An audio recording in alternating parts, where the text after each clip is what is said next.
Chapter 2. Of the Ideas of Space and Time.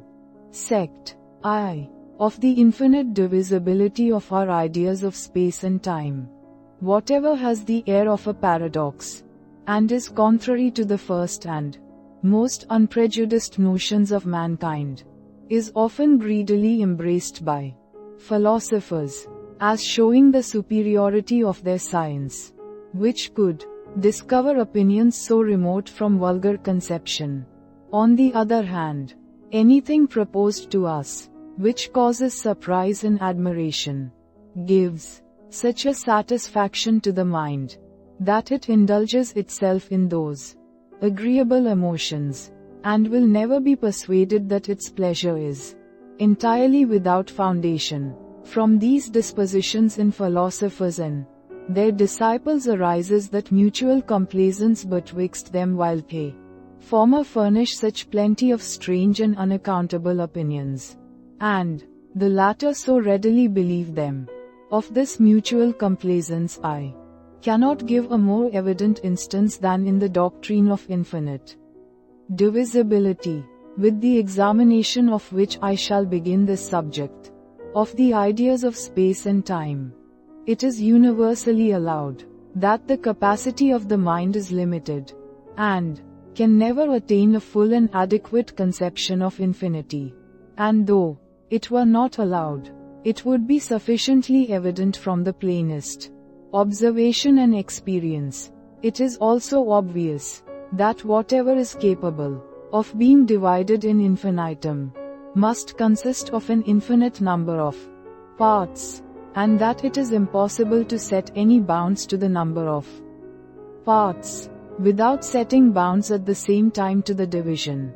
It requires scarce any induction to conclude from hence, that the idea, which we form of any finite quality, is not infinitely divisible, but that by proper distinctions and separations we may run up this idea to inferior ones, which will be perfectly simple and indivisible. In rejecting the infinite capacity of the mind, we suppose it may arrive at an end in the division of its ideas, nor are there any possible means of evading the evidence of this conclusion. It is therefore certain that the imagination reaches a minimum, and may raise up to itself an idea, of which it cannot conceive any subdivision, and which cannot be diminished without a total annihilation. When you tell me of the 1,000th and 10,000th part of a grain of sand, I have a distinct idea of these numbers and of their different proportions, but the images which I form in my mind to represent the things themselves are nothing different from each other, nor inferior to that image by which I represent the grain of sand itself, which is supposed so vastly to exceed them. What consist of parts is distinguishable into them, and what is distinguishable is separable. But whatever we may imagine of the thing, the idea of a grain of sand is not distinguishable, nor separable into 20, much less into 1,000, 10,000, or an infinite number of different ideas.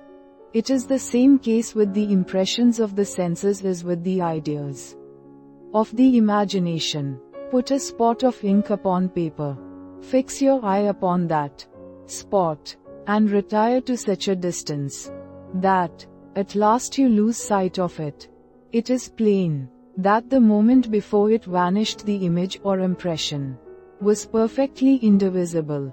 It is not for want of rays of light striking on our eyes that the minute parts of distant bodies convey not any sensible impression, but because they are removed beyond that distance at which their impressions were reduced to a minimum, and were incapable of any farther diminution. A microscope or telescope, which renders them visible, produces not any new rays of light, but only spreads those which always flowed from them, and by that means both gives parts to impressions, which to the naked eye appear simple and uncompounded, and advances to a minimum, what was formerly imperceptible.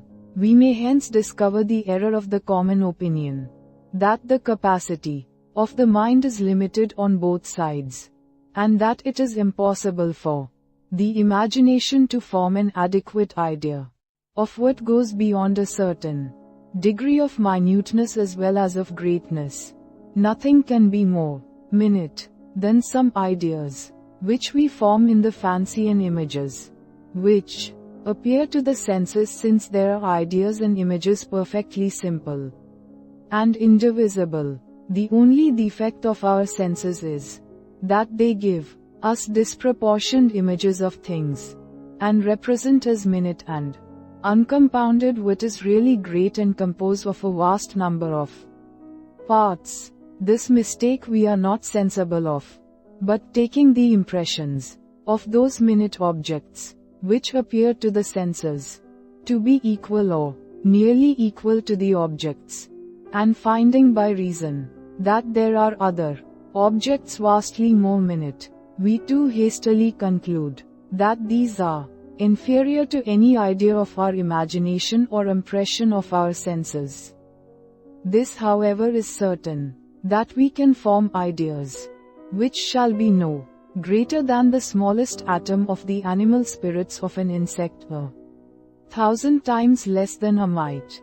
And we ought rather to conclude that the difficulty lies in enlarging our conceptions so much as to form a just notion of a mite, or even of an insect 1,000 times less than a mite. For in order to form a just notion of these animals, we must have a distinct idea representing every part of them, which, according to the system of infinite divisibility, is utterly impossible, and recording to that of indivisible parts or atoms is extremely difficult, by reason of the vast number and multiplicity of these parts. Sect 2. Of the infinite divisibility of space and time. Wherever ideas are adequate representations of objects, the relations, contradictions and agreements of the ideas are all applicable to the objects, and this we may in general observe to be the foundation of all human knowledge. But our ideas are adequate representations of the most minute parts of extension, and through whatever divisions and subdivisions we may suppose these parts to be arrived at, they can never become inferior to some ideas which we form. The plain consequence is that whatever appears impossible and contradictory upon the comparison of these ideas must be really impossible and contradictory, without any farther excuse or evasion. Everything capable of being infinitely divided contains an infinite number of parts, otherwise the division would be stopped short by the indivisible parts, which we should immediately arrive at. If therefore any finite extension be infinitely divisible, it can be no contradiction to suppose that a finite extension contains an infinite number of parts, and vice versa. If it be a contradiction to suppose that a finite extension contains an infinite number of parts, no finite extension can be infinitely divisible. But that this latter supposition is absurd, I easily convince myself by the consideration of my clear ideas. I first take the least idea I can form of a part of extension, and being certain that there is nothing more minute than this idea, I conclude that whatever I discover by its means must be a real quality of extension.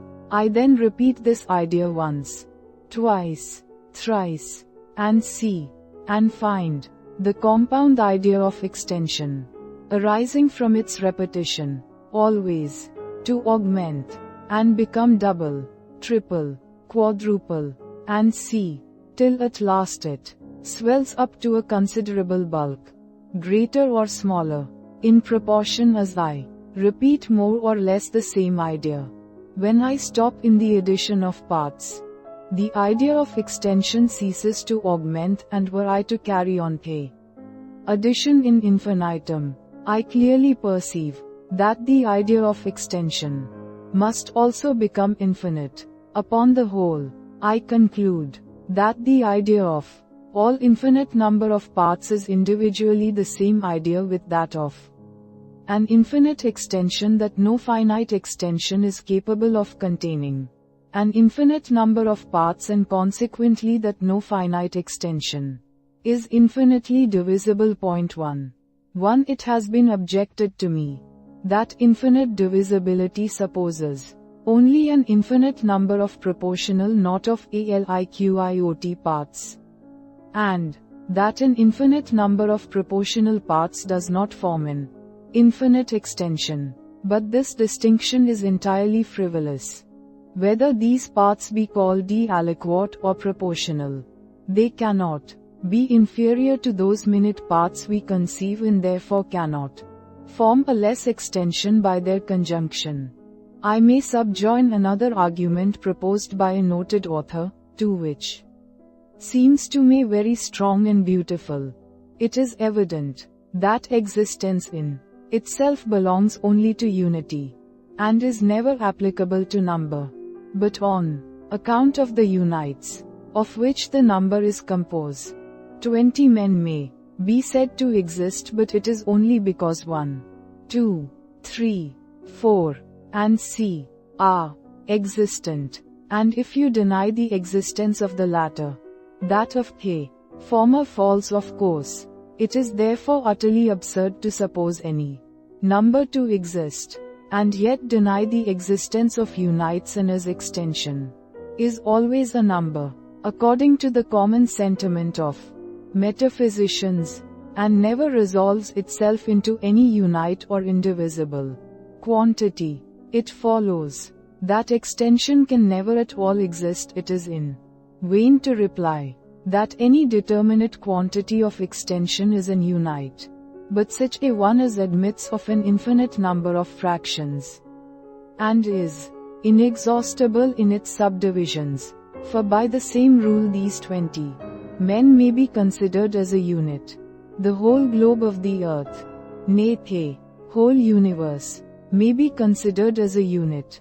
That term of unity is merely a fictitious denomination, which the mind may apply to any quantity of objects it collects together, nor can such an unity any more exist alone than number can, as being in reality a true number.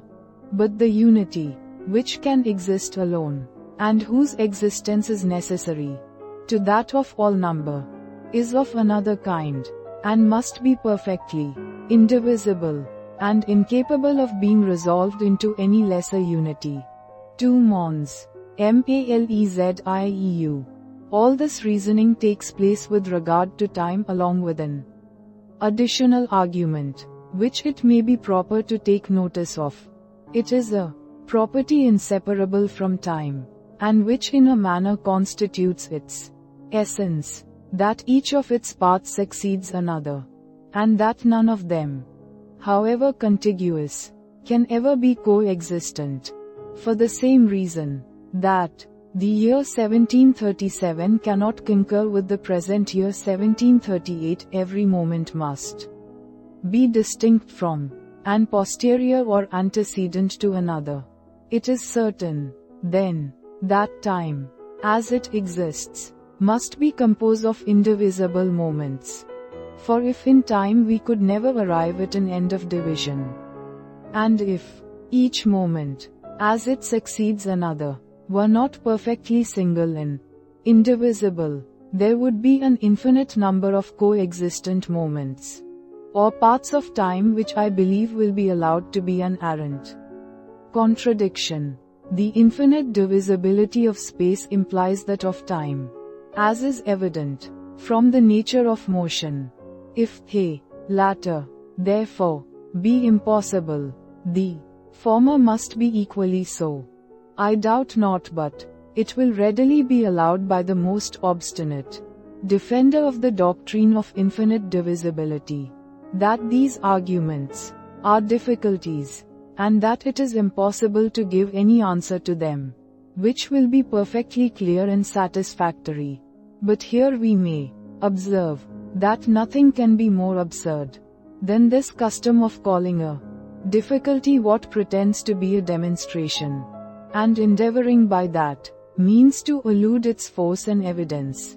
It is not in demonstrations as in probabilities that difficulties can take place, and one argument counterbalance another, and diminish its authority. A demonstration, if just, admits of no opposite difficulty, and if not just, it is a mere sophism, and consequently can never be a difficulty. It is either irresistible, or has no manner of force. To talk therefore of objections, and replies, and balancing of arguments in such a question as this, is to confess either that human reason is nothing but a play of words, or that the person himself, who talks so, has not a capacity equal to such subjects. Demonstrations may be difficult to be comprehended because of abstractedness of the subject, but can never have such difficulties as will weaken their authority when once they are comprehended. It is true, mathematicians are wont to say that there are here equally strong arguments on the other side of the question, and that the doctrine of indivisible points is also liable to unanswerable objections. Before I examine these arguments and objections in detail, I will here take them in a body, and endeavor by a short and decisive reason to prove at once that it is utterly impossible they can have any just foundation. It is an established maxim in metaphysics that whatever the mind clearly conceives includes the idea of possible existence, or in other words, that nothing we imagine is absolutely impossible. We can form the idea of a golden mountain, and from thence conclude that such a mountain may actually exist. We can form no idea of a mountain without a valley, and therefore regard it as impossible. Now it is certain we have an idea of extension, for otherwise why do we talk and reason concerning it? It is likewise certain that this idea, as conceived by the imagination, though divisible into parts or inferior ideas, is not infinitely divisible, nor consists of an infinite number of parts, for that exceeds the comprehension of our limited capacities. Here then is an idea of extension, which consists of parts or inferior ideas that are perfectly indivisible. Consequently, this idea implies no contradiction. Consequently, it is possible for extension really to exist conformable to it, and consequently all the arguments employed against the possibility of mathematical points are mere scholastic quibbles, and unworthy of our attention. These consequences we may carry one step farther, and conclude that all the pretended demonstrations for the infinite divisibility of extension are equally sophistical, since it is certain these demonstrations cannot be just without proving the impossibility of mathematical points, which it is an evident absurdity to pretend to. Sect 3. Of the other qualities of our idea of space and time, no discovery could have been made more happily for deciding all controversies concerning ideas than that above mentioned, that impressions always take the precedency of them, and that every idea with which the imagination is furnished first makes its appearance in a correspondent impression. These latter perceptions are all so clear and evident that they admit of no controversy, though many of our ideas are so obscure that it is almost impossible even for the mind which forms them to tell exactly their nature and composition. Let us apply this principle in order to discover farther the nature of our ideas of space and time. Upon opening my eyes and turning them to the surrounding objects, I perceive many visible bodies, and upon shutting them again, and considering the distance betwixt these bodies, I acquire the idea of extension, as every idea is derived from some impression, which is exactly similar to it. The impressions similar to this idea of extension must either be some sensations derived from the sight, or some internal impressions arising from these sensations.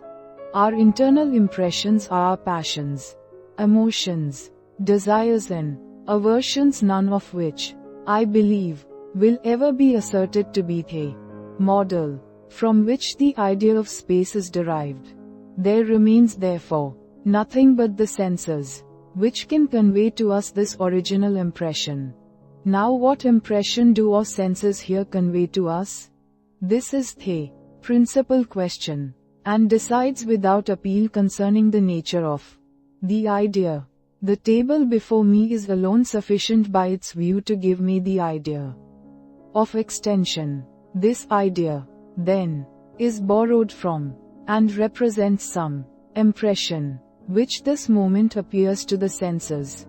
But my senses convey to me only the impressions of colored points, disposed in a certain manner. If the eye is sensible of anything farther, I desire, it may be pointed out to me. But if it be impossible to show anything farther, we may conclude with certainty that the idea of extension is nothing but a copy of these colored points, and of the manner of their appearance. Suppose that in the extended object, or composition of colored points, from which we first received the idea of extension, the points were of a purple color, it follows that in every repetition of that idea we would not only place the points in the same order with respect to each other, but also bestow on them that precise color, with which alone we are acquainted. But afterwards, having experience of the other colors of violet, green, red, white, black, and of all the different compositions of these, and finding a resemblance in the disposition of colored points, of which they are composed, we omit the peculiarities of color as far as possible, and found an abstract idea merely on that disposition of points, or manner of appearance, in which they agree. Nay, even when the resemblance is carried beyond the objects of one sense, and the impressions of touch are found to be similar to those of sight, in the disposition of their parts, this does not hinder the abstract idea from representing both, upon account of their resemblance. All abstract ideas are really nothing but particular ones, considered in a certain light, but being annexed to general terms, they are able to represent a vast variety, and to comprehend objects, which, as they are alike in some particulars, are in others vastly wide of each other. The idea of time, being derived from the succession of our perceptions, of every kind, ideas as well as impressions, and impressions of reflection as well as of sensations, will afford us an instance of an abstract idea, which comprehends a still greater variety than that of space, and yet is represented in the fancy by some particular individual idea of a determinate quantity and quality, as it is from the disposition of visible and tangible objects we receive the idea of space, so from the succession of ideas and impressions we form the idea of time. Nor is it possible for time alone ever to make its appearance, or be taken notice of by the mind. A man in a sound sleep, or strongly occupied with one thought, is insensible of time, and according as his perceptions succeed each other with greater or less rapidity, the same duration appears longer or shorter to his imagination.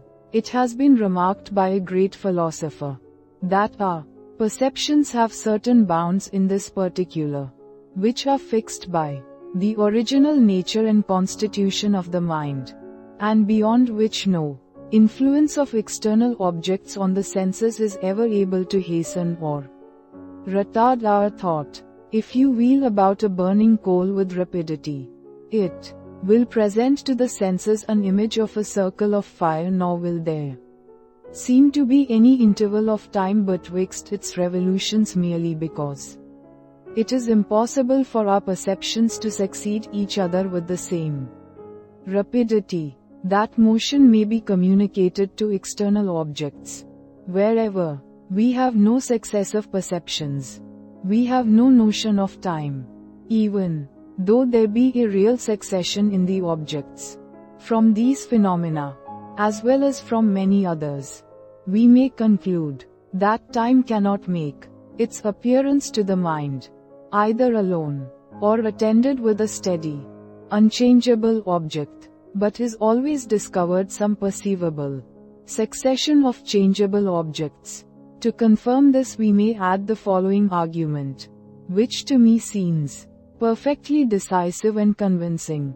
It is evident that time or duration consist of different parts, for otherwise we could not conceive a longer or shorter duration. It is also evident that these parts are not coexistent, for that quality of the coexistence of parts belongs to extension, and is what distinguishes it from duration. Now as time is composed of parts that are not coexistent, an unchangeable object, since it produces none but coexistent impressions, produces none that can give us the idea of time, and consequently that idea must be derived from a succession of changeable objects. And time in its first appearance can never be severed from such a succession. Having therefore found that time in its first appearance to the mind is always conjoined with a succession of changeable objects, and that otherwise it can never fall under our notice, we must now examine whether it can be conceived without our conceiving any succession of objects, and whether it can alone form a distinct idea in the imagination. In order to know whether any objects, which are joined in impression, be inseparable in idea, we need only consider if they be different from each other, in which case it is plain they may be conceived apart. Everything that is different is distinguishable, and everything that is distinguishable may be separated, according to the maxims above explained. If on the contrary they be not different, they are not distinguishable, and if they be not distinguishable, they cannot be separated. But this is precisely the case with respect to time. Compared with our successive perceptions, the idea of time is not derived from a particular impression mixed up with others, and plainly distinguishable from them, but arises altogether from the manner in which impressions appear to the mind, without making one of the number. 5 notes played on a flute give us the impression and idea of time, though time be not a sixth impression, which presents itself to the hearing or any other of the senses, nor is it a sixth impression, which the mind by reflection finds in itself. These five sounds making their appearance in this particular manner excite no emotion in the mind, nor produce an affection of any kind, which being observed by it can give rise to a new idea, for that is necessary to produce a new idea of reflection. Nor can the mind, by revolving over 1,000 times all its ideas of sensation, ever extract from them any new original idea, unless nature has so framed its faculties that it feels some new original impression arise from such a contemplation. But here it only takes notice of the manner in which the different sounds make their appearance, and that it may afterwards consider without considering these particular sounds, but may conjoin it with any other objects, the ideas of some objects it certainly must have, nor is it possible for it without these ideas ever to arrive at any conception of time which, since it appears not as any primary distinct impression, can plainly be nothing but different ideas, or impressions, or objects disposed in a certain manner, that is, succeeding each other. I know there are some who pretend that the idea of duration is applicable in a proper sense to objects which are perfectly unchangeable, and this I take to be the common opinion of philosophers, as well as of the vulgar.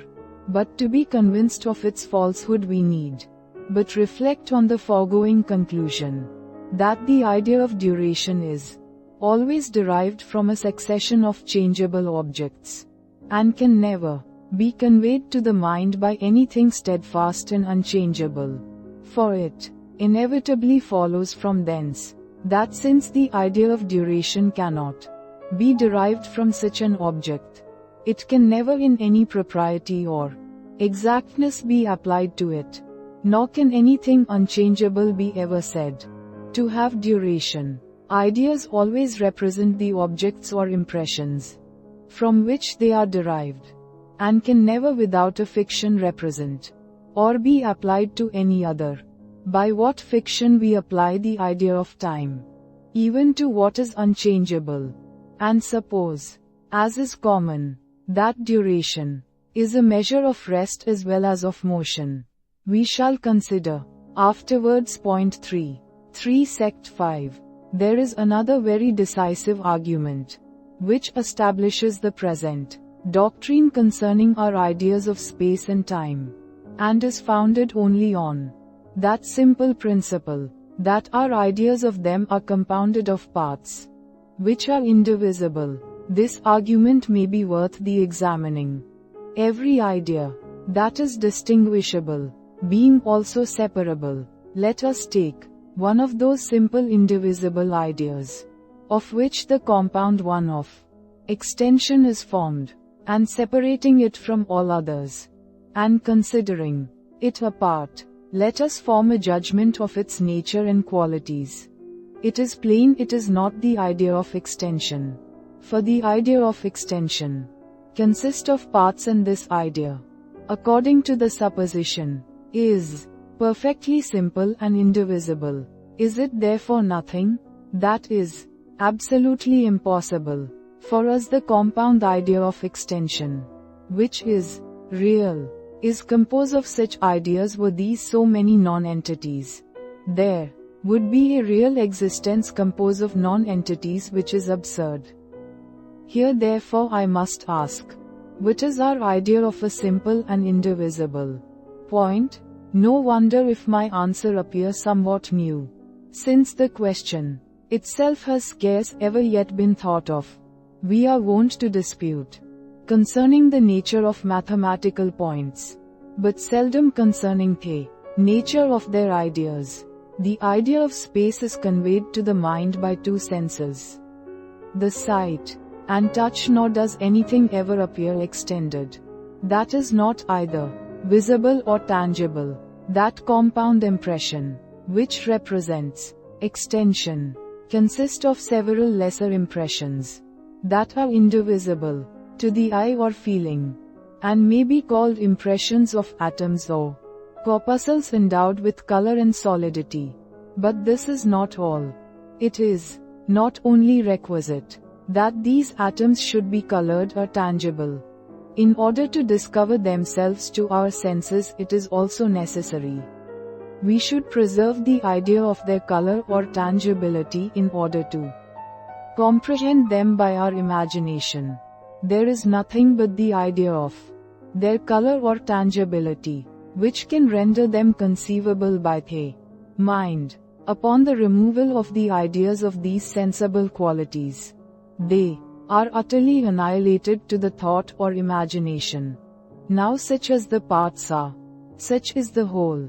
If a point be not considered as colored or tangible, it can convey to us no idea, and consequently the idea of extension, which is composed of the ideas of these points, can never possibly exist, but if the idea of extension really can exist, as we are conscious it does, its parts must also exist, and in order to that, must be considered as colored or tangible. We have therefore no idea of space or extension. But when we regard it as an object either of our sight or feeling, the same reasoning will prove that the indivisible moments of time must be filled with some real object or existence, whose succession forms the duration, and makes it be conceivable by the mind. Sect. IV. Objections answered. Our system concerning space and time consists of two parts, which are intimately connected together. The first depends on this chain of reasoning. The capacity of the mind is not infinite, consequently no idea of extension or duration consists of an infinite number of parts or inferior ideas, but of a finite number, and these simple and indivisible. It is therefore possible for space and time to exist conformable to this idea, and if it be possible, it is certain they actually do exist conformable to it, since their infinite divisibility is utterly impossible and contradictory. The other part of our system is a consequence of this.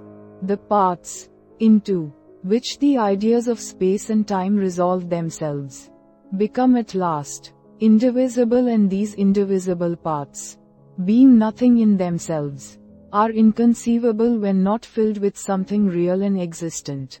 The ideas of space and time are therefore no separate or distinct ideas, but merely those of the manner or order in which objects exist, or in other words, it is impossible to conceive either a vacuum in extension without matter, or a time when there was no succession or change in any real existence. The intimate connection betwixt these parts of our system is the reason why we shall examine together the objections which have been urged against both of them, beginning with those against the finite divisibility of extension.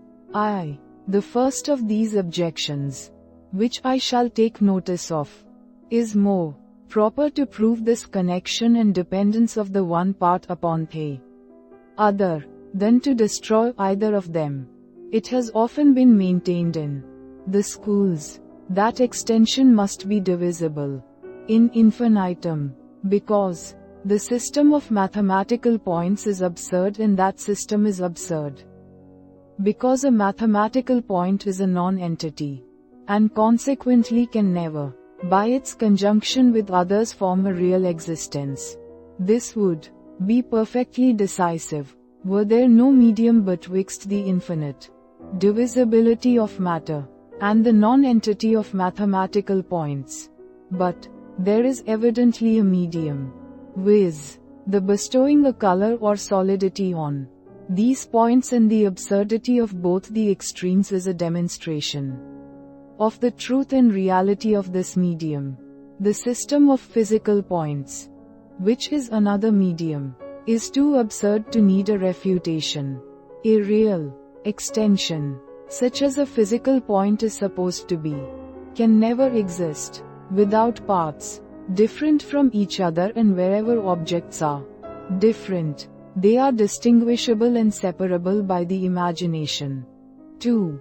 The second objection is derived from the necessity there would be of penetration if extension consisted of mathematical points. A simple and indivisible atom that touches another must necessarily penetrate it, for it is impossible it can touch it by its external parts. From the very supposition of its perfect simplicity, which excludes all parts, it must therefore touch it intimately, and in its whole essence. Secundum. Say, tota, et totaliter, which is the very definition of penetration. But penetration is impossible. Mathematical points are of consequence equally impossible. I answer this objection by substituting the juster idea of penetration. Suppose two bodies containing no void within their circumference. 2. Approach each other, and to unite in such a manner that the body, which results from their union, is no more extended than either of them it is. This we must mean when we talk of penetration. But it is evident this penetration is nothing but the annihilation of one of these bodies, and the preservation of the other, without our being able to distinguish particularly which is preserved and which annihilated. Before the approach we have the idea of two bodies. After it we have the idea only of one. It is impossible for the mind to preserve any notion of difference betwixt two bodies of the same nature existing in the same place at the same time. Taking then penetration in this sense, for the annihilation of one body, upon its approach to another, I ask anyone, if he sees a necessity, that a colored or tangible point should be annihilated upon the approach of another colored or tangible point? On the contrary, does he not evidently perceive that from the union of these points there results an object, which is compounded and divisible, and may be distinguished into two parts, of which each preserves its existence, distinct and separate, notwithstanding its contiguity to the other? Let him aid his fancy by conceiving these points to be of different colors, the better to prevent their coalition and confusion. A blue and a red point may surely lie contiguous without any penetration or annihilation. For if they cannot, what possibly can become of them? Whether shall the red or the blue be annihilated? Or if these colors unite into one, what new color will they produce by their union? What chiefly gives rise to these objections, and at the same time renders it so difficult to give a satisfactory answer to them, is the natural infirmity and unsteadiness both of our imagination and senses. When employed on such minute objects, put a spot of ink upon paper, and retire to such a distance that the spot becomes altogether invisible. You will find that upon your return and nearer approach the spot first becomes visible by short intervals and afterwards becomes always visible, and afterwards acquires only a new force in its coloring, without augmenting its bulk, and afterwards, when it has increased to such a degree as to be really extended, it is still difficult for the imagination to break it into its component parts, because of the uneasiness it finds in the conception of such a minute object as a single point. This infirmity affects most of our reasonings on the present subject, and makes it almost impossible to answer in an intelligible manner, and in proper expressions, many questions which may arise concerning it. 3. There have been many objections drawn from the mathematics against the indivisibility of the paths of extension, though at first sight that science seems rather favorable to the present doctrine, and if it be contrary in its demonstrations, it is perfectly conformable in its definitions. My present business then must be to defend the definitions, and refute the demonstrations. A surface is defined to be length and breadth without depth. A line to be length without breadth or depth. A point to be what has neither length, breadth nor depth. It is evident that all this is perfectly unintelligible upon any other supposition than that of the composition of extension by indivisible points or atoms. How else could anything exist without length, without breadth, or without depth? Two different answers, I find, have been made to this argument, neither of which is in my opinion satisfactory. The first is that the objects of geometry, those surfaces, lines and points, whose proportions and positions it examines, are mere ideas in the mind, and not only never did, but never can exist in nature. They never did exist for no one. Will pretend to draw a line or make a surface entirely conformable to the definition. They never can exist, for we may produce demonstrations from these very ideas to prove that they are impossible. But can anything be imagined more absurd and contradictory than this reasoning? Whatever can be conceived by a clear and distinct idea necessarily implies the possibility of existence in he who pretends to prove the impossibility of its existence by any argument derived from the clear idea, in reality asserts that we have no clear idea of it. Because we have a clear idea, it is in vain to search for a contradiction in anything that is distinctly conceived by the mind. Did it imply any contradiction, it is impossible it could ever be conceived.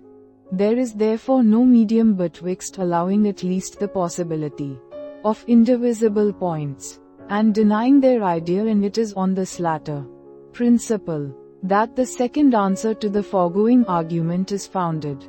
It has been fore pretended that though it be impossible to conceive a length without any breadth, yet by an abstraction without a separation, we can consider the one without regarding the other in the same manner as we may think of the length of the way betwixt two towns, and overlook its breadth. The length is inseparable from the breadth both in nature and in our minds, but this excludes not a partial consideration and a distinction of reason, after the manner above explained. For la de pensa. In refuting this answer, I shall not insist on the argument, which I have already sufficiently explained, that if it be impossible for the mind to arrive at a minimum in its ideas, its capacity must be infinite. In order to comprehend the infinite number of parts, of which its idea of any extension would be composed, I shall here endeavor to find some new absurdities in this reasoning.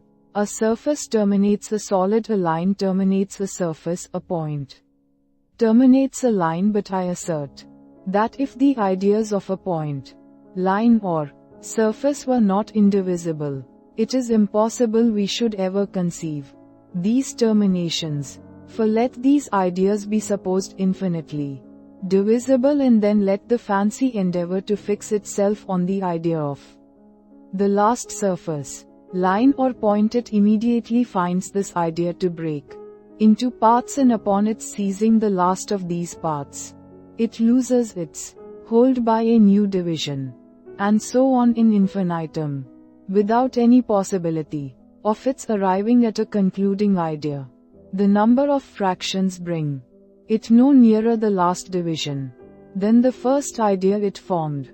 Every particle eludes the grasp by a new fraction like quicksilver when we endeavor to seize it. But as in fact there must be something which terminates the idea of every finite quantity, and as this terminating idea cannot itself consist of parts or inferior ideas, otherwise it would be the last of its parts which finished the idea. And so on. This is a clear proof that the ideas of surfaces, lines and points admit not of any division, those of surfaces in depth, of lines in breadth in depth, and of points in any dimension. The school were so sensible of the force of this argument that some of them maintained that nature has mixed among those particles of matter which are divisible in infinitum a number of mathematical points, in order to give a termination to bodies, and others eluded the force of this reasoning by a heap of unintelligible cavils and distinctions. Both these adversaries equally yield the victory. A man who hides himself confesses as evidently the superiority of his enemy as another who fairly delivers his arms. Thus it appears that the definitions of mathematics destroy the pretended demonstrations, and that if we have the idea of indivisible points, lines and surfaces conformable to the definition.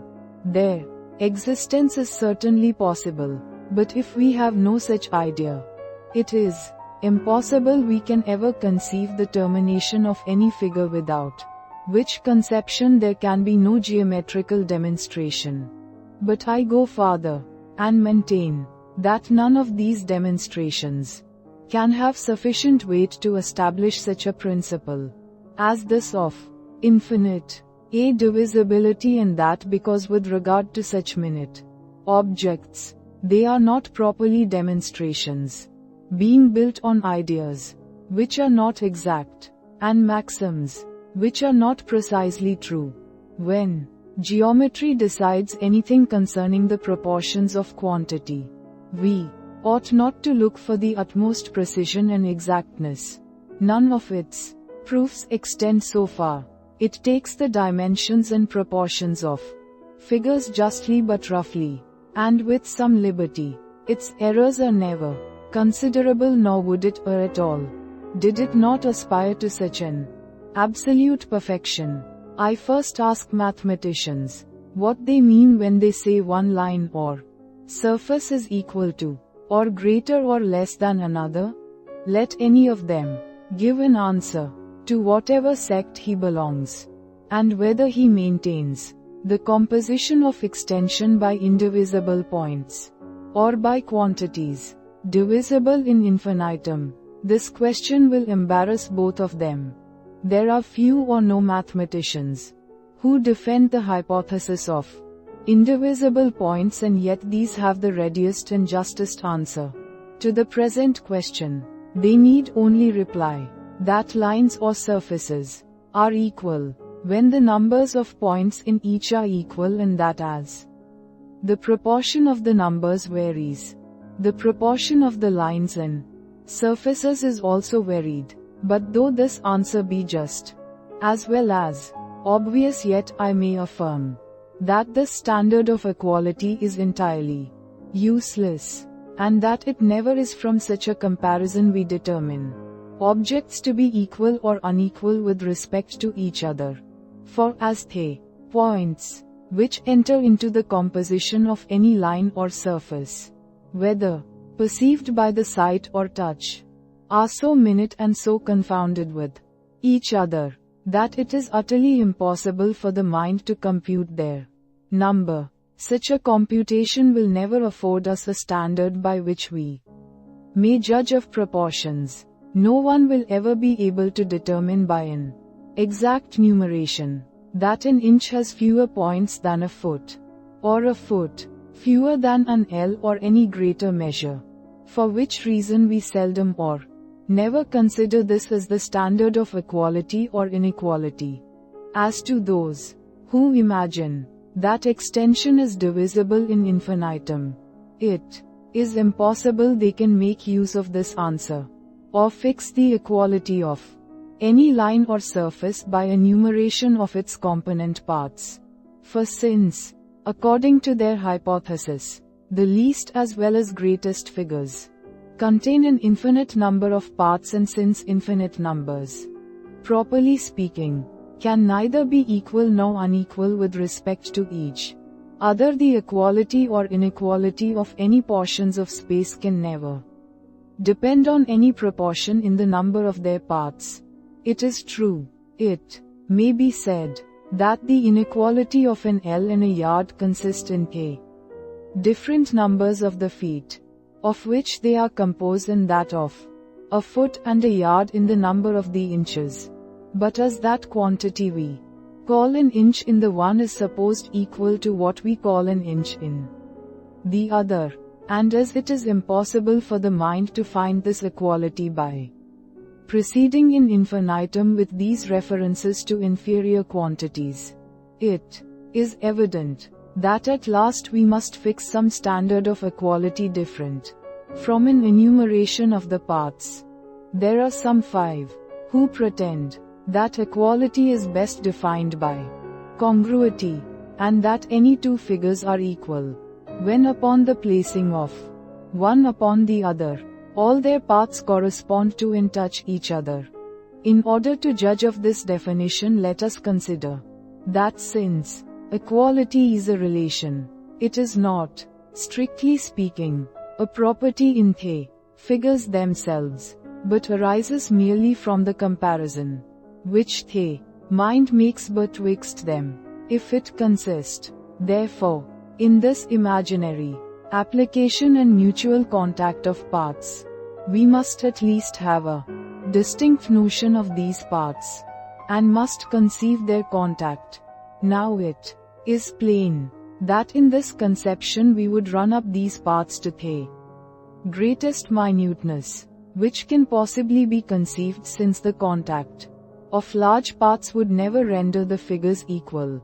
But the minutest parts we can conceive are mathematical points, and consequently this standard of equality is the same with that derived from the equality of the number of points, which we have already determined to be a just but an useless standard.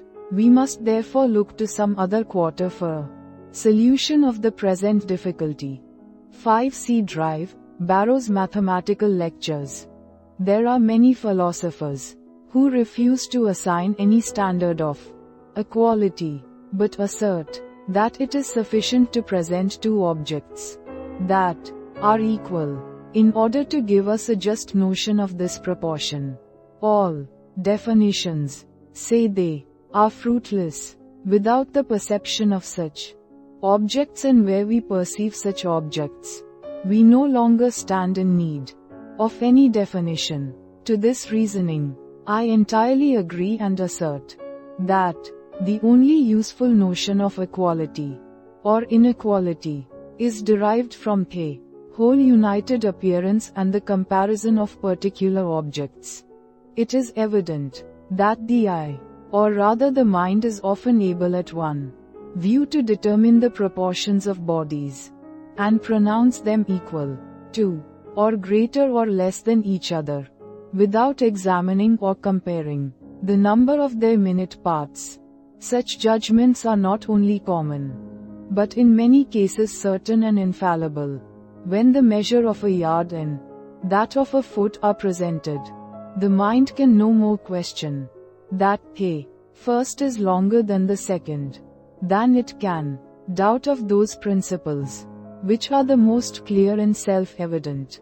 There are therefore three proportions which the mind distinguishes in the general appearance of its objects, and calls by the names of greater, less and equal. But though its decisions concerning these proportions be sometimes infallible, they are not always so, nor are our judgments of this kind more exempt from doubt and error than those on any other subject. We frequently correct our first opinion by a review and reflection, and pronounce those objects to be equal which at first we esteemed unequal, and regard an object as less, though before it appeared greater than another. Nor is this the only correction which these judgments of our senses undergo, but we often discover our error by a juxtaposition of the objects, or where that is impracticable, by the use of some common and invariable measure,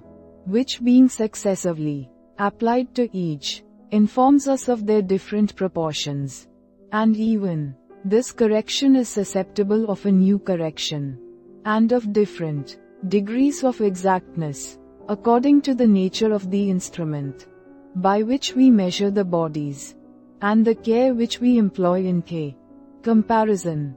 When therefore the mind is accustomed to these judgments and their corrections, and finds that the same proportion which makes two figures have in the eye that appearance which we call equality, makes them also correspond to each other, and to any common measure with which they are compared, we form a mixed notion of equality derived both from the looser and stricter methods of comparison. But we are not content with this, for as sound reason convinces us that there are bodies vastly more minute than those which appear to the senses, and as a false reason would persuade us that there are bodies infinitely more minute, we clearly perceive that we are not possessed of any instrument or art of measuring, which can secure us from ill error and uncertainty.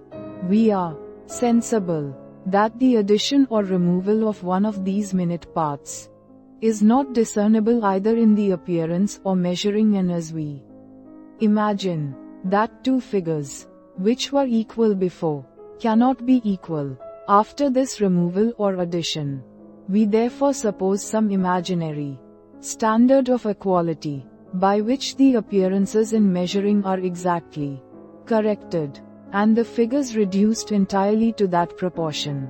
This standard is plainly imaginary. For us the very idea of equality is that of such a particular appearance corrected by juxtaposition or a common measure. The notion of any correction beyond what we have instruments and art to make is a mere fiction of the mind, and useless as well as incomprehensible.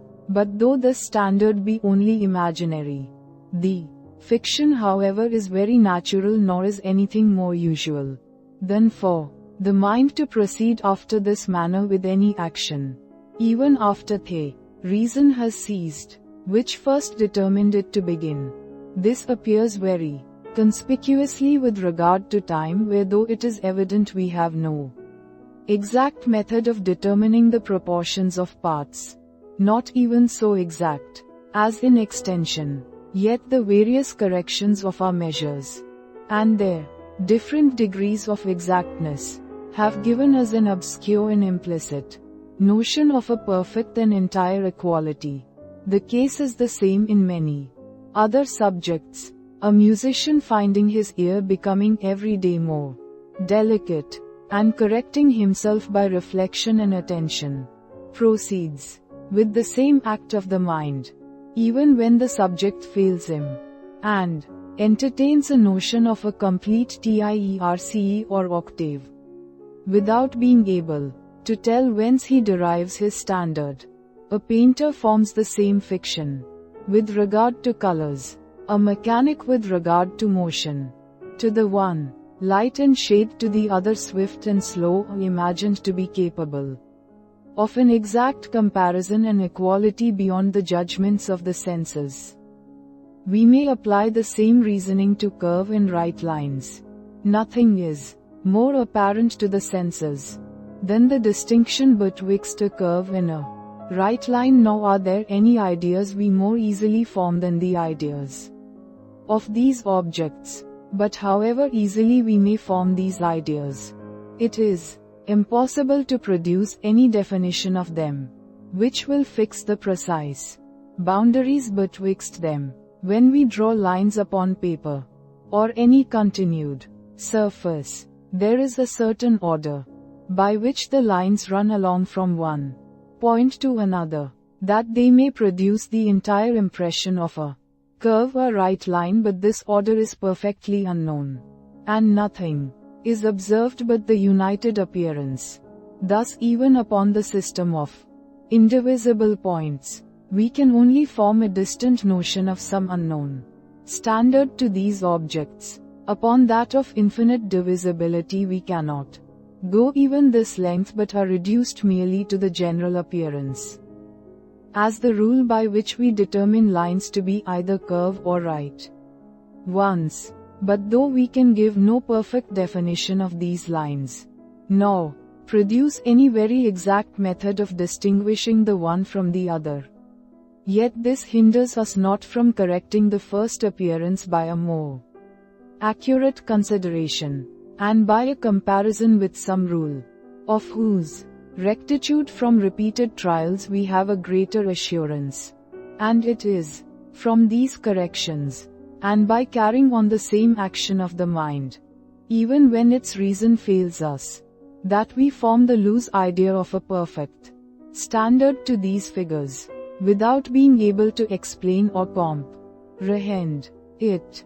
It is true, mathematicians pretend they give an exact definition of a right line, when they say, it is the shortest way betwixt 2 points.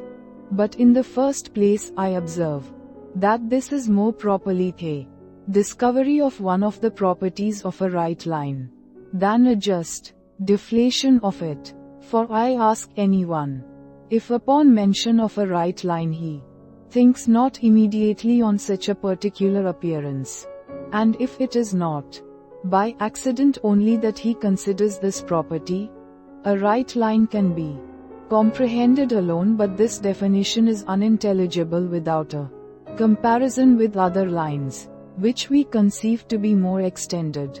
In common life it is established as a maxim that the straightest way is always the shortest, which would be as absurd as to say the shortest way is always the shortest, if our idea of a right line was not different from that of the shortest way betwixt 2 points.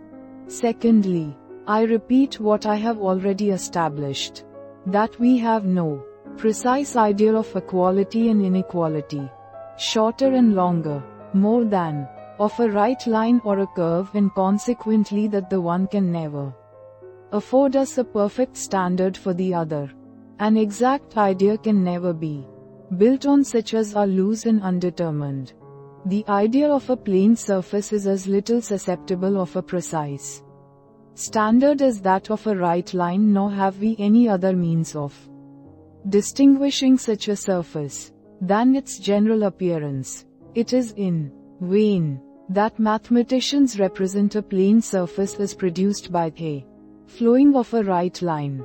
It will immediately be objected that our idea of a surface is as independent of this method of forming a surface as our idea of an ellipse is of that of a cone, that the idea of a right line is no more precise than that of a plane surface, that a right line may flow irregularly, and by that means form a figure quite different from a plane, and that therefore we must suppose it to flow along two right lines parallel to each other, and on the same plane, which is a description that explains a thing by itself and returns in a circle. It appears, then, that the ideas which are most essential to geometry, viz., those of equality and inequality, of a right line and a plane surface, are far from being exact and determinate, according to our common method of conceiving them. Not only we are incapable of telling, if the case be in any degree doubtful, when such particular figures are equal, when such a line is a right one, and such a surface a plane one, but we can form no idea of that proportion, or of these figures, which is firm and invariable. Our appeal is still to the weak and fallible judgment, which we make from the appearance of the objects, and correct by a compass or common measure, and if we join the supposition of any farther correction, it is of such a one as is either useless or imaginary.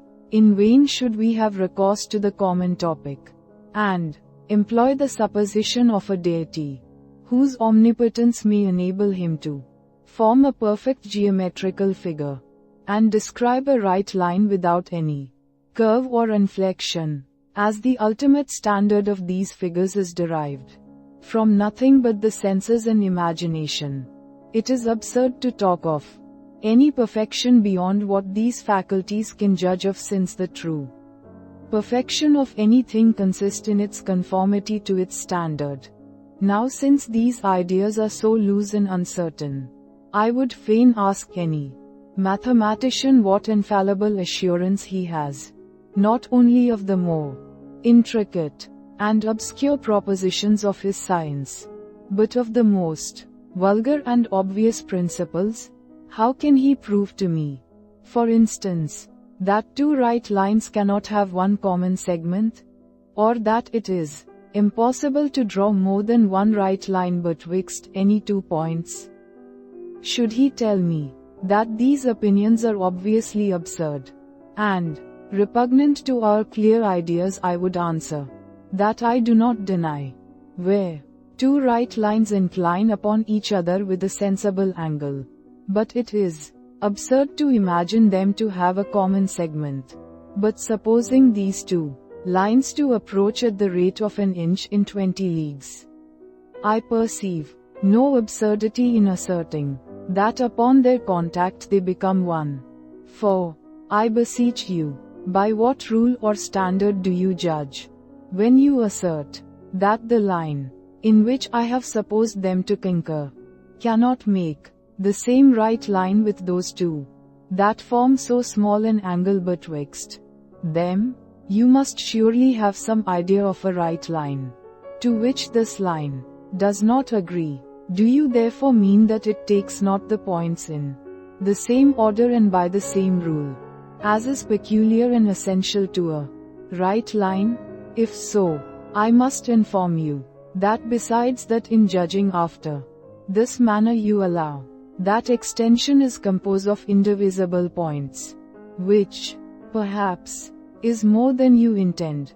Besides this, I say, I must inform you, that neither is this the standard from which we form the idea of a right line, nor, if it were, is there any such firmness in our senses or imagination, as to determine when such an order is violated or preserved.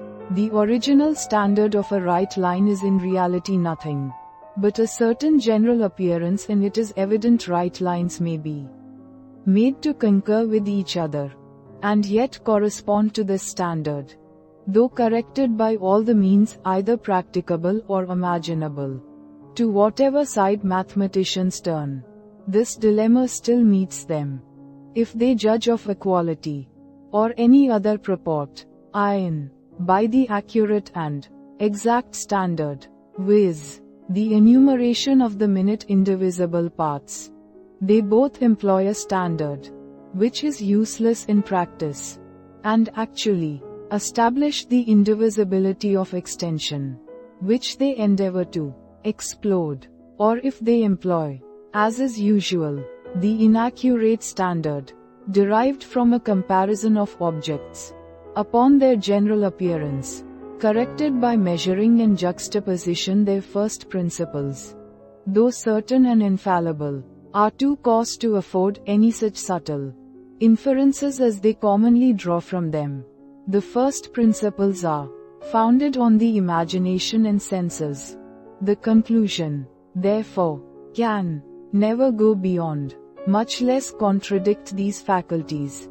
This may open our eyes a little, and let us see that no geometrical demonstration for the infinite divisibility of extension can have so much force as what we naturally attribute to every argument, which is supported by such magnificent pretensions.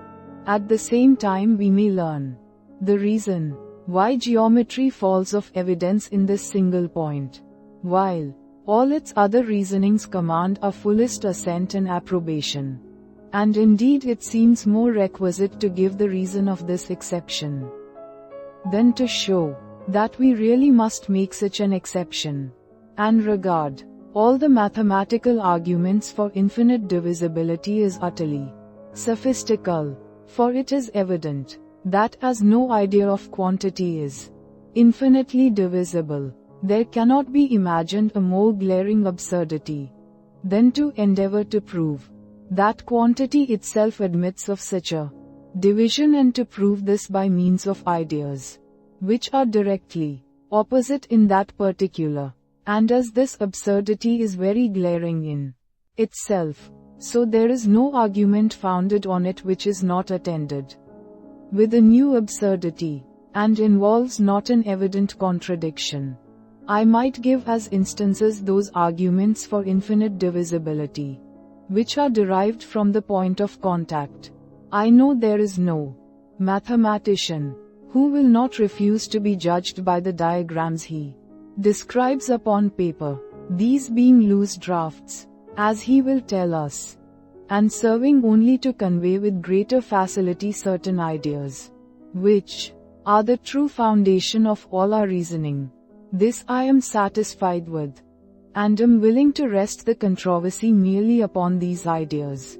I desire, therefore, our mathematician to form, as accurately as possible, the ideas of a circle and a right line, and I then ask, if upon the conception of their contact, he can conceive them as touching in a mathematical point, or if he must necessarily imagine them to concur for some space, whichever side he chooses, he runs himself into equal difficulties. If he affirms that in tracing these figures in his imagination, he can imagine them to touch only in a point, he allows the possibility of that idea, and consequently of the thing.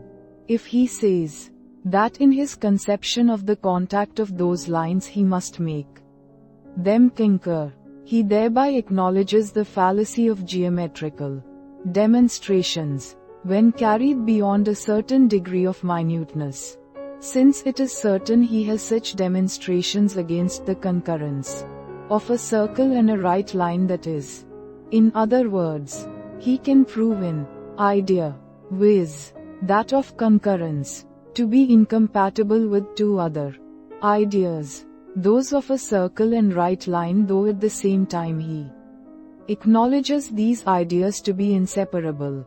Sect. V. The same subject continued.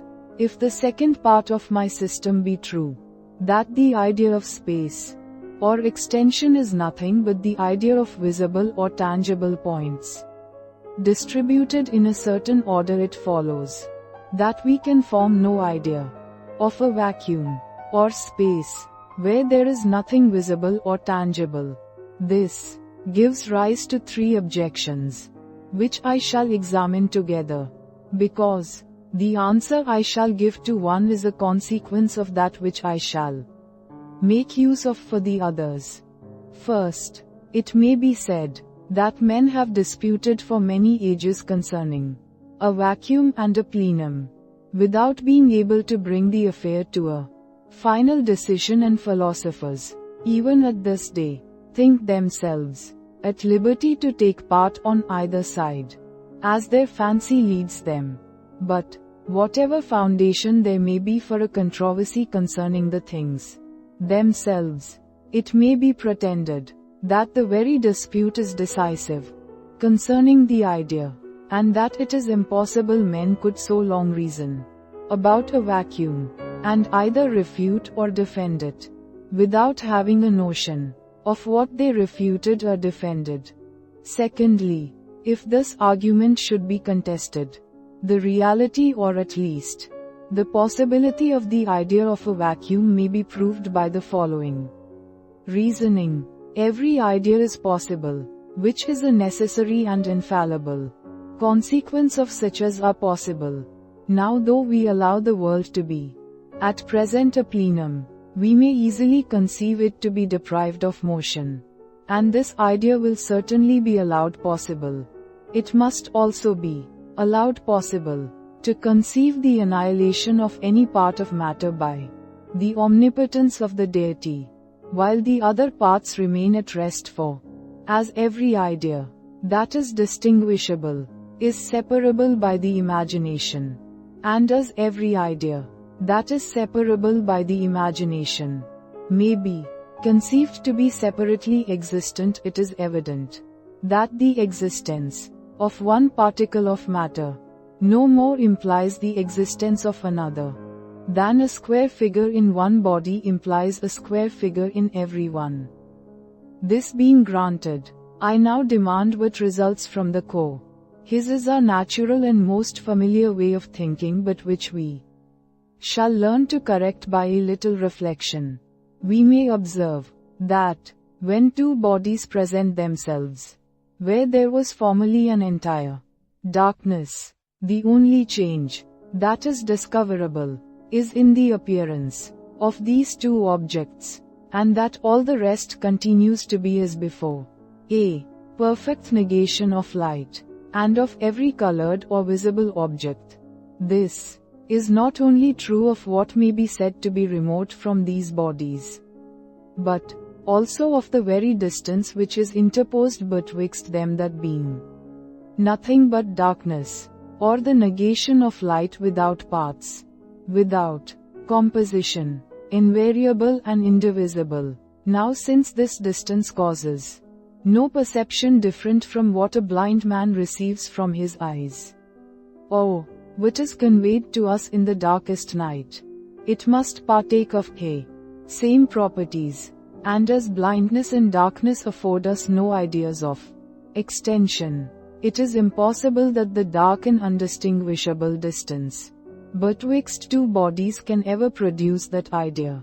The sole difference betwixt an absolute darkness and the appearance of two or more visible luminous objects consist, as I said, in the objects themselves, and in the manner they affect our senses, the angles which the rays of light flowing from them form with each other, the motion that is required in the eye in its passage from one to the other, and the different parts of the organs which are affected by them. These produce the only perceptions from which we can judge of the distance. But as these perceptions are each of them simple and indivisible, they can never give us the idea of extension.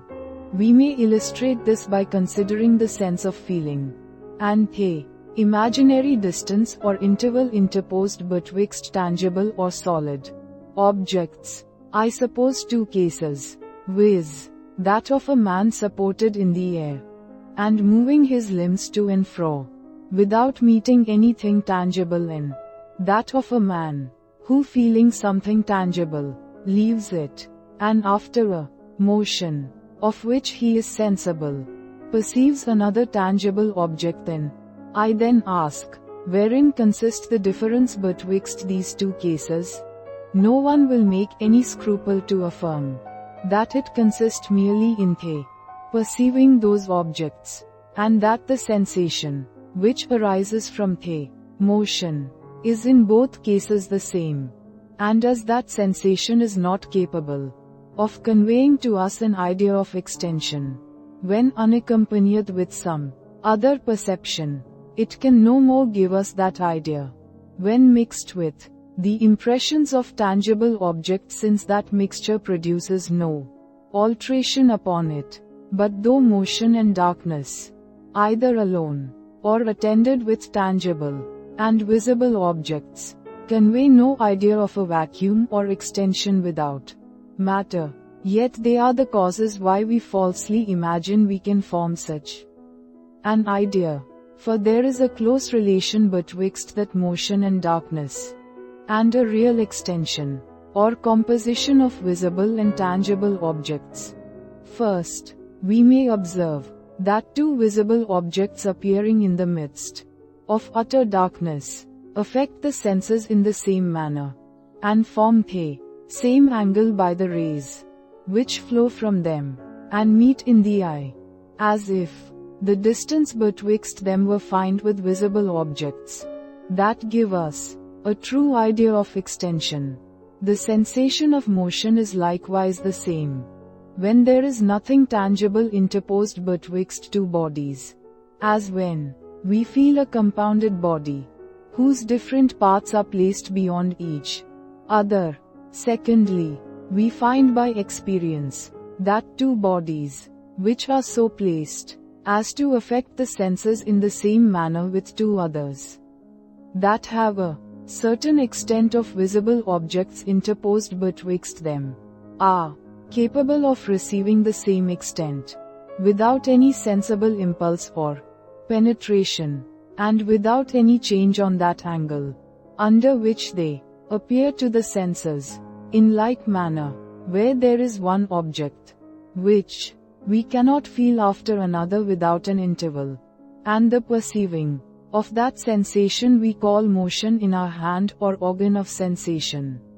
Experience shows us that it is possible the same object may be felt with the same sensation of motion, along with the interposed impression of solid and tangible objects attending the sensation. That is, in other words, an invisible and intangible distance may be converted into a visible and tangible one, without any change on the distant objects. Thirdly, we may observe, as another relation betwixt these two kinds of distance, that they have nearly the same effects on every natural phenomenon.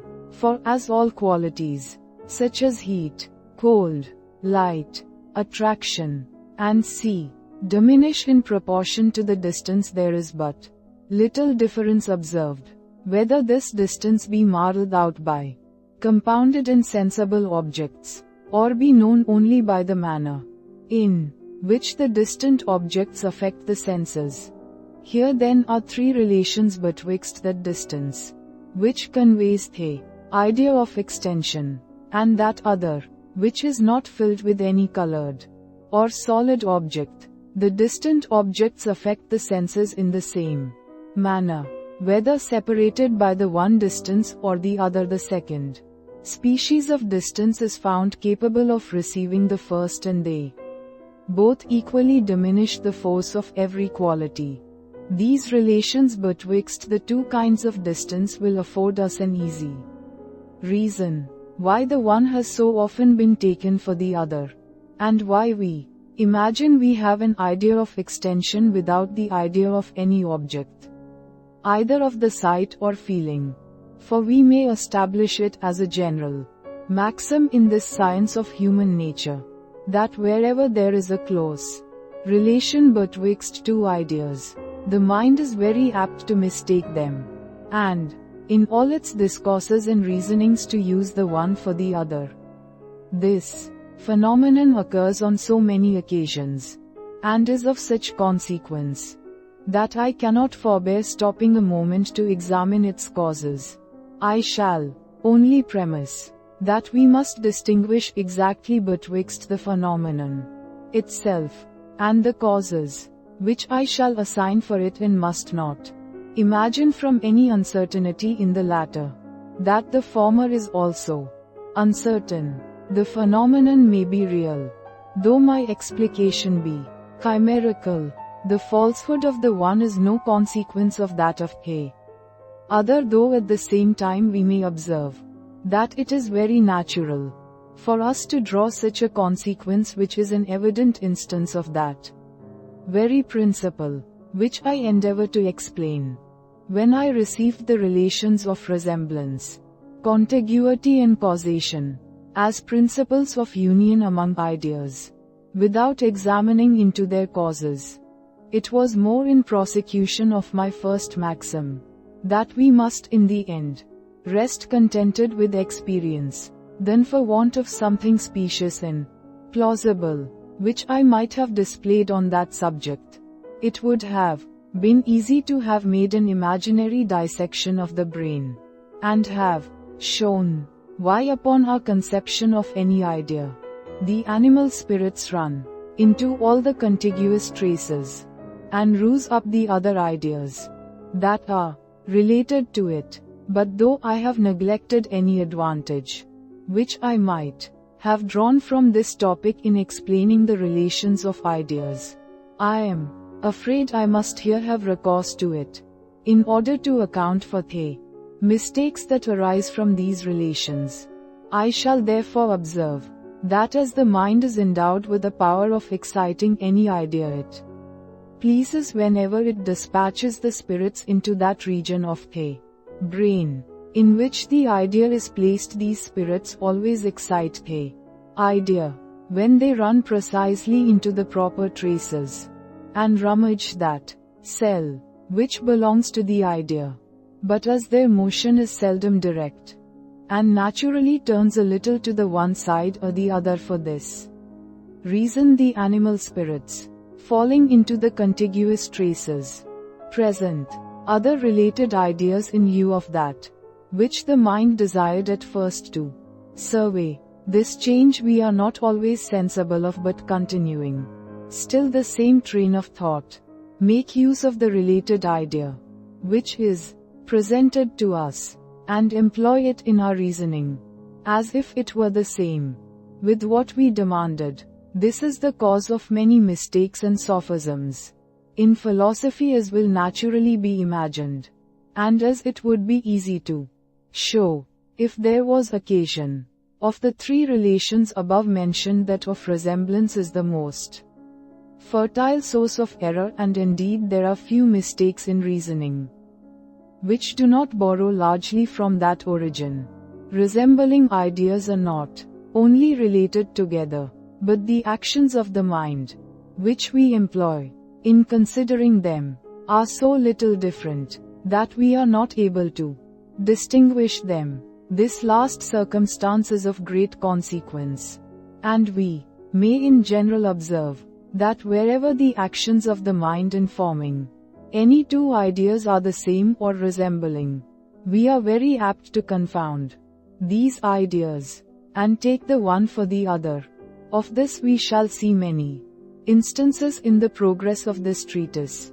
But though resemblance be the relation which most readily produces a mistake in ideas, yet the others of causation and contiguity may also concur in the same influence. We might produce the figures of poets and orators as sufficient proofs of this, were it as usual, as it is reasonable, in metaphysical subjects to draw our arguments from that quarter. But lest metaphysicians should esteem this below their dignity, I shall borrow a proof from an observation which may be made on most of their own discourses, viz., that it is usual for men to use words for ideas, and to talk instead of thinking in their reasonings. We use words for ideas because they are commonly so closely connected that the mind easily mistakes them, and this likewise is the reason why we substitute the idea of a distance, which is not considered either as visible or tangible, in the room of extension, which is nothing but a composition of visible or tangible points disposed in a certain order. In causing this mistake there concur both the relations of causation and resemblance, as the first species of distance is found to be convertible into the second. It is in this respect a kind of cause and similarity of their manner of affecting the senses, and diminishing every quality, forms the relation of resemblance. After this chain of reasoning and explication of my principles, I am now prepared to answer all the objections that have been offered, whether derived from metaphysics or mechanics. The frequent disputes concerning a vacuum or extension without matter prove not the reality of the idea, upon which the dispute turns, there being nothing more common than to see men deceive themselves in this particular, especially when by means of any close relation there is another idea presented, which may be the occasion of their mistake. We may make almost the same answer to the second objection, derived from the conjunction of the ideas of rest and annihilation. When everything is annihilate, in the chamber, and the walls continue immovable, the chamber must be conceived much in the same manner as at present. When the air that fills it is not an object of the senses, this annihilation leaves to the eye that fictitious distance, which is discovered by the different parts of the organ that are affected, and by the degrees of light and shade, and to the feeling, that which consists in a sensation of motion in the hand or other member of the body. In vain should we search any farther. On whichever side we turn this subject, we shall find that these are the only impressions such an object can produce. After the supposed annihilation, and it has already been remarked that impressions can give rise to no ideas, but to such as resemble them, since a body interposed betwixt two others may be supposed to be annihilated, without producing any change upon such as lie on each hand of it. It is easily conceived how it may be created anew, and yet produce as little alteration. Now the motion of a body has much the same effect as its creation. The distant bodies are no more affected in the one case than in the other. This suffices to satisfy the imagination, and proves there is no repugnance in such a motion. Afterwards, experience comes in play to persuade us that two bodies, situated in the manner above described, have really such a capacity of receiving body betwixt them, and that there is no obstacle to the conversion of the invisible and intangible distance into one that is visible and tangible. However natural that conversion may seem, we cannot be sure it is practicable before we have had experience of it. Thus I seem to have answered the three objections above mentioned, though at the same time I am sensible that few will be satisfied with these answers, but will immediately propose new objections and difficulties. It will probably be said that my reasoning makes nothing to the matter in hand, and that I explain only the manner in which objects affect the senses, without endeavoring to account for their real nature and operations, though there be nothing visible or tangible interposed betwixt two bodies. Yet we find by experience that the bodies may be placed in the same manner with regard to the eye, and require the same motion of the hand in passing from one to the other, as if divided by something visible and tangible. This invisible and intangible distance is also found by experience to contain a capacity of receiving body, or of becoming visible and tangible. Here is the whole of my system, and in no part of it have I endeavored to explain the cause which separates bodies after this manner, and gives them a capacity of receiving others betwixt them, without any impulse or penetration. I answer this objection by pleading guilty, and by confessing that my intention never was to penetrate into the nature of bodies, or explain the secret causes of their operations.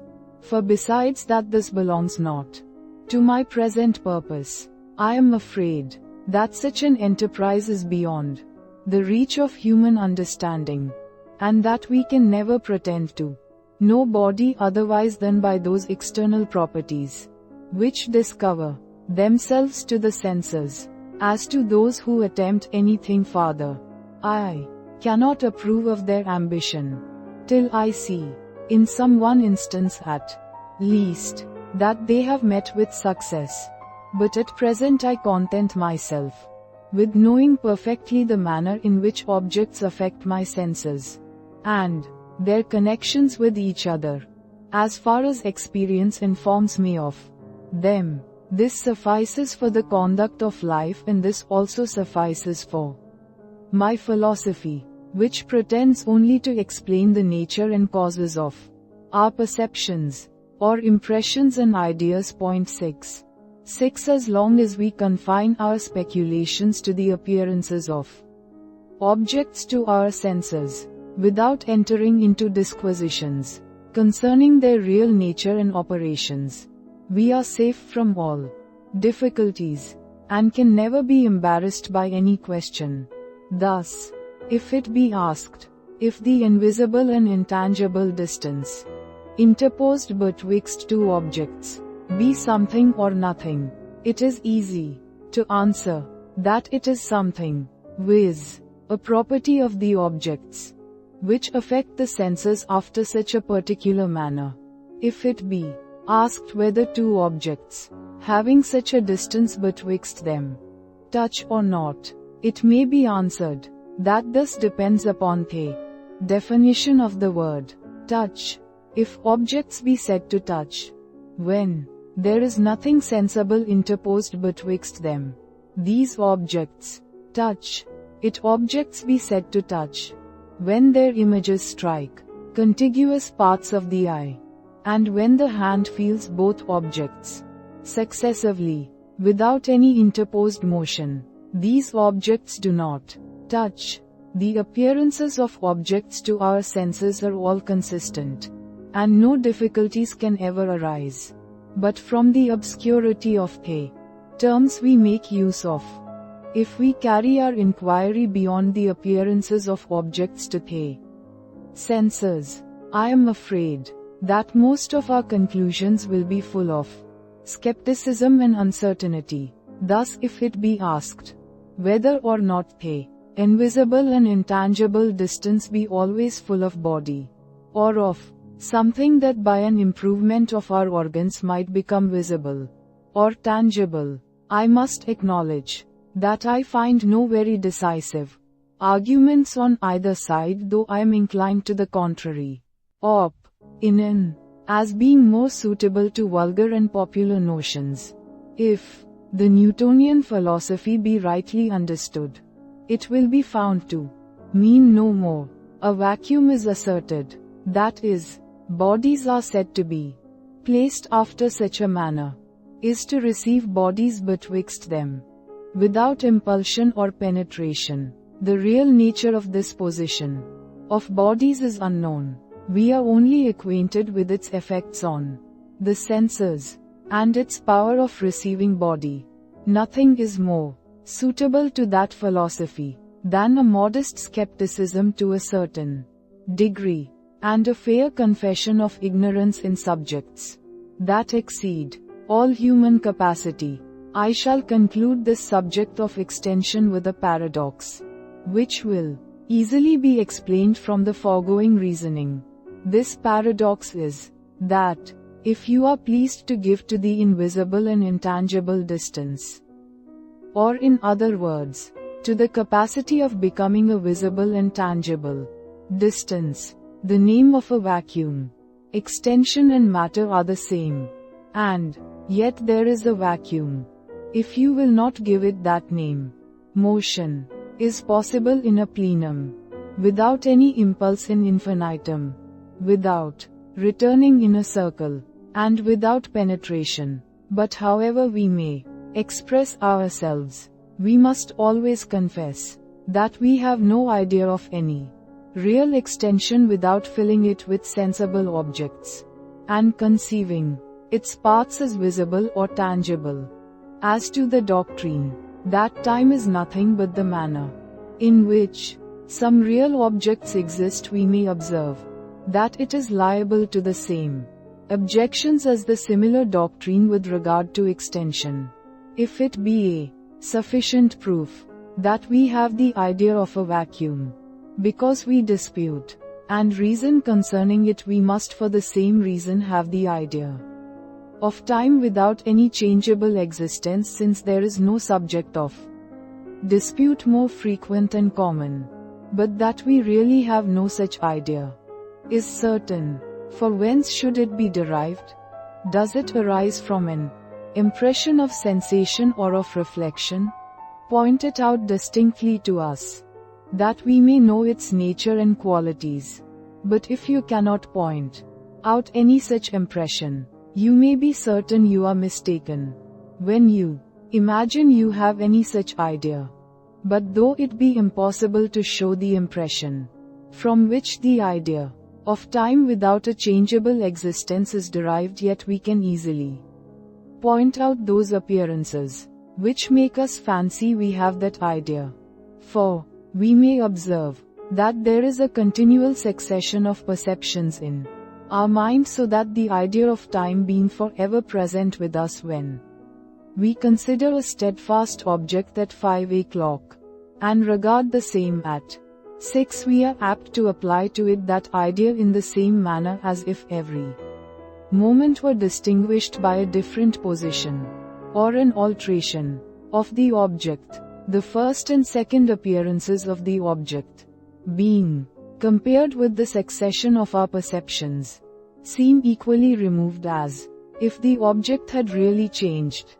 To which we may add, what experience shows us that the object was susceptible of such a number of changes betwixt these appearances is also that the unchangeable, or rather fictitious duration, has the same effect upon every quality, by increasing or diminishing it, as that succession, which is obvious to the senses. From these three relations we are apt to confound our ideas, and imagine we can form the idea of a time and duration without any change or succession. Sect. v. Of the idea of existence, and of external existence.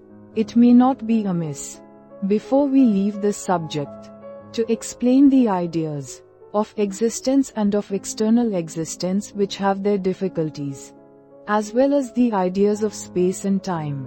By this means we shall be better prepared for the examination of knowledge and probability. When we understand perfectly all those particular ideas which may enter into our reasoning, there is no impression nor idea of any kind, of which we have any consciousness or memory, that is not conceived as existent, and it is evident that from this consciousness the most perfect idea and assurance of being is derived. From hence we may form a dilemma, the most clear and conclusive that can be imagined, viz., that since we never remember any idea or impression without attributing existence to it, the idea of existence must either be derived from a distinct impression, conjoined with every perception or object of our thought, or must be the very same with the idea of the perception or object. As this dilemma is an evident consequence of the principle that every idea arises from a similar impression, so our decision betwixt the propositions of the dilemma is no more doubtful, so far from there being any distinct impression attending every impression and every idea, that I do not think there are any two distinct impressions which are inseparably conjoined, though certain sensations may at one time be united. We quickly find they admit of a separation, and may be presented apart, and thus, though every impression and idea we remember be considered as existent, the idea of existence is not derived from any particular impression. The idea of existence, then, is the very same with the idea of what we conceive to be existent. To reflect on anything simply, and to reflect on it as existent, are nothing different from each other. That idea, when conjoined with the idea of any object, makes no addition to it. Whatever we conceive to be existent. Any idea we please to form is the idea of a being, and the idea of a being is any idea we please to form. Whoever opposes this must necessarily point out that distinct impression from which the idea of entity is derived, and must prove that this impression is inseparable from every perception we believe to be existent. This we may without hesitation conclude to be impossible. Our foregoing reasoning 7 concerning the distinction of ideas without any real difference will not here serve us in any stead. That kind of distinction is founded on the different resemblances which the same simple idea may have to several different ideas. But no object can be presented resembling some object with respect to its existence, and different from others in the same particular, since every object that is presented must necessarily be existent. 7 Part 1. Sect. 7. A like reasoning will account for the idea of external existence. We may observe that it is universally allowed by philosophers, and is besides pretty obvious of itself, that nothing is ever really present with the mind but its perceptions or impressions and ideas, and that external objects become known to us only by those perceptions they occasion. To hate, to love, to think, to feel, to see, all this is nothing but to perceive. Now since nothing is ever present to the mind but perceptions, and since all ideas are derived from something antecedently present to the mind, it follows that it is impossible for us so much as to conceive or form an idea of anything specifically different from ideas and impressions. Let us fix our attention out of ourselves as much as possible. Let us chase our imagination to the heavens, or to the utmost limits of the universe we never really advance a step beyond ourselves, nor can conceive any kind of existence.